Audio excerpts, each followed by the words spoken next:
Hey guys, and welcome to Armchair Conversations with Rob. You know, somebody asked me a little bit about my personal development journey the other day, and so I'm going to share this bit of information with you and kind of give you a little bit of insight into how it happened to me. Now, for different people, personal development happens different ways, and everybody's idea of personal development is often unique to them. But here's a little quick story about how it started for me. When I first began to experiment with the idea of personal development, I had no idea that it was to become a lifelong journey. I also had a little understanding that this journey was basically unending and would not be rewarded with a sense of perfection at its conclusion. So, looking back on what I could say earnest and humble beginnings, my first stirrings of desire for personal development and achievement had many sources converging on my young, impressionable mind. I had few hardworking and well behaved family members to look to as real world role models. There was a few, but their influence wasn't the primary stimulus in my early years. Because after all, no dreamy eyed, self respecting young boy would ever dare aim so low as reality, right? So, my primary heroes in life were to be found in comic books and cartoons in my era. So, I read extensively of, larger than life heroes like Superman, Batman, Justice League, stuff like that. I thoroughly enjoyed their many amazing exploits, particularly when they overthrew the villains physically. That was my jam. However, in trying to emulate them physically, I had noticed that they had specific moral codes of conduct. I hadn't seen past the rock'em sock'em excitement of the physical triumphants. That the big classic amazing fights, like the big fight scenes in the movies and stuff like that. But as I began looking deeper into my heroes, it wasn't until my early teens, and then I became aware that there was more to hero's life than just one physical battle after another. And as my ability to observe improved, and my curiosity in comics began to drive me towards the more mortal, more fallible heroes like Zorro, Tarzan, King Cole, Destructors. Now they resurrected Luke Cage and Iron Fist. People that could actually be killed and weren't like totally invulnerable and impregnable. I began to be more aware of the personalities and the moral dilemmas. And that's when I first began making judgment calls and show of attempting to empathize with others. It was here that I began to decide what I thought was good and bad and what character traits I could or should emulate, you know. So, that's kind of like the mental evaluation stage of the process.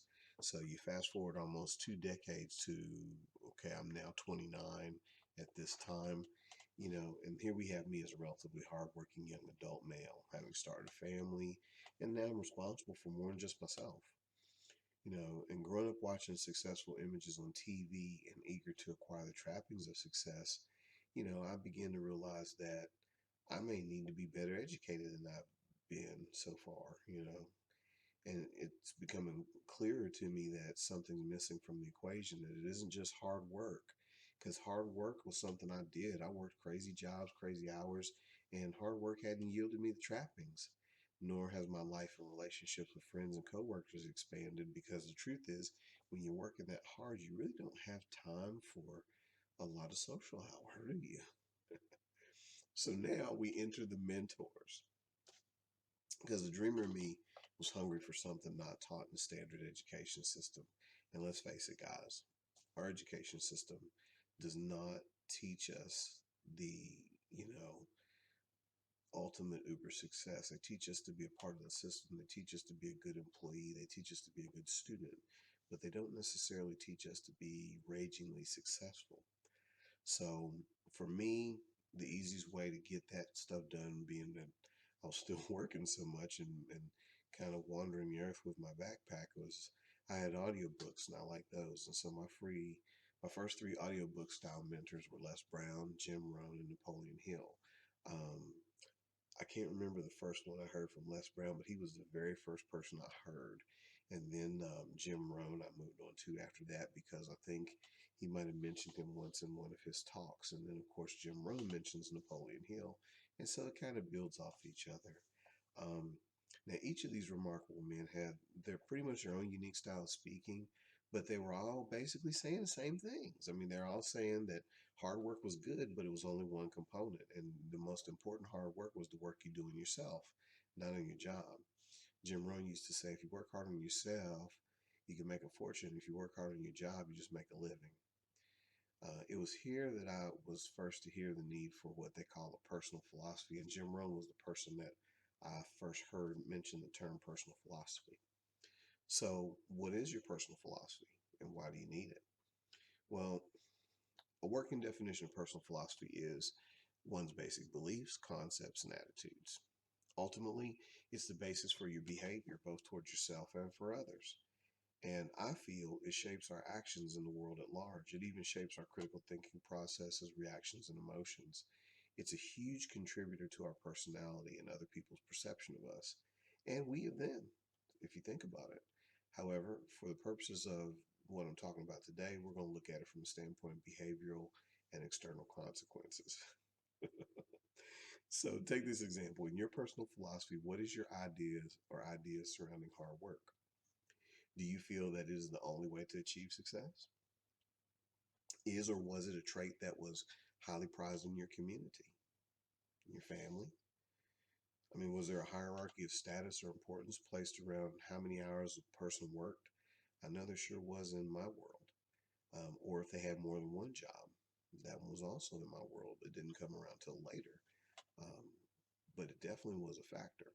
The physical nature of the job, you know, is a construction worker a harder worker than a librarian, even if they spend the same amount of hours at their job?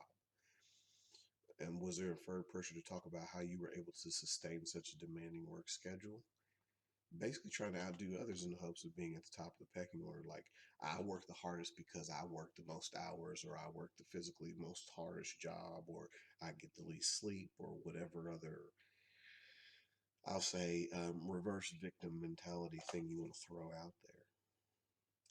In thinking about this example, what are the pros and cons to be had with this kind of approach or belief as a core principle? I can definitely see a benefit to learning to put forth effort. And of course, learning discipline is always good. One limitation I see, though, is being paid according to the value, well, to the business anyway, that one puts in the time worked. It doesn't mean you're not a valuable member of your community or you're not valuable in the sight of God, but to the business, you're basically going to be um, paid according to the value you put in the time.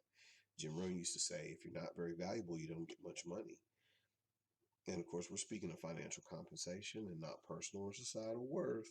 But you could, in fact, be very valuable on many other levels and be paid crap. But if what you do requires no real level of skill and or understanding, or your compensation will definitely be lower than somebody whose skill set or level of understanding is more difficult to replace. You're not going to get paid the same for flipping burgers as you are for designing the grill, if you just want to throw it in a basic idea.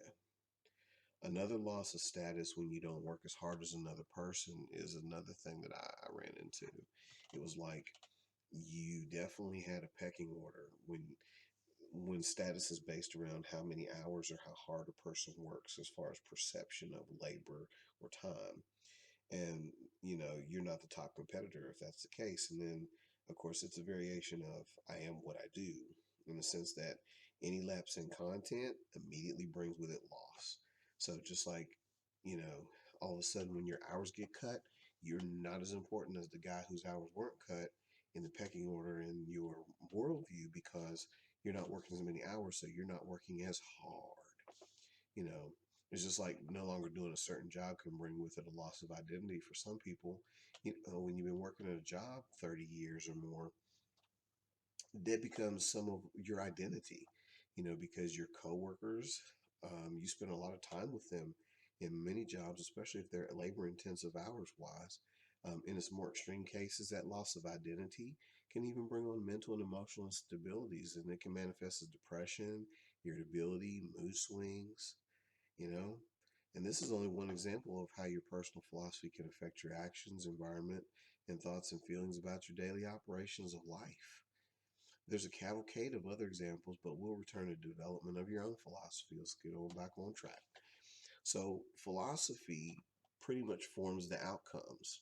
So your philosophy forms the basis for what the outcomes will be from the circumstances you're presented with. Often you can't meaningfully alter the particulars, so you got to find a way to produce the desired result using thinking and in conjunction with your physical environment and abilities. It's like, I can't work any harder than the time that the business is open, or I can't, change how we sell or what we sell because the company will have a policy and a method of action. Um, but this is a basis of how we form our philosophies when it comes to work. And because it determines our actions and outcomes, it can affect a partial list of variables. One of them is how much money is in your pocket in the bank, who's calling you and why, or how you feel about yourself and your results in the world at large. Because, I mean, like I said, if you aren't very valuable, quote unquote, you don't get paid much money. Well, if you feel inadequate and you feel like you don't matter, you're not valuable, that's absolutely going to color your interactions with other people, whether or not you have issues with your ego, self-esteem, or try to compensate in some way for that feeling of lack or that feeling of not being important enough or being valuable. So anyway, I encourage you to begin to evaluate the stuff floating around in your head. I want you to look at where you are and look at where you want to be. And if it doesn't match, you need to begin the journey again to get back to something that does match. You know, take the time, use your mind to find the ways and tools that are going to make you feel valuable, not just in your community, but in your workplace also. If you don't do what you love, you're working, man. But if you do what you love, you'll never work a day in your life, they say. So find the things that turn you on, that put your lights on, that make you enjoy every minute of your day. And that includes your job, because if you're not already wealthy enough not to work, you're going to spend a lot of time doing that. So you might as well do what you love. Anyway, thanks for sharing my armchair. And I hope you have a blessed day whenever and wherever you are. If you like what I'm bringing, subscribe. If you don't, hey, search engines are out there. You will find what you need. But in the meantime, I again hope you have a blessed day whenever and wherever you are.